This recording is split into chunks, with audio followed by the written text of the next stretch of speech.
Hello everyone and welcome back to another video from Crazy Gamer.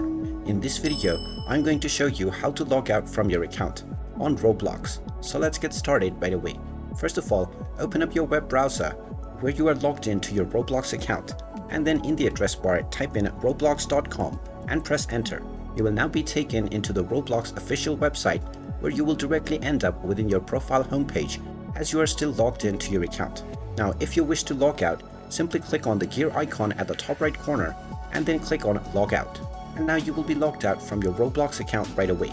If you wish to log back in, you can simply enter your username, your email address or your phone number, and your password, and then click on the login button, and you will be signed back into your Roblox account. And there you have it. That is how easy it is to log out from your account on Roblox.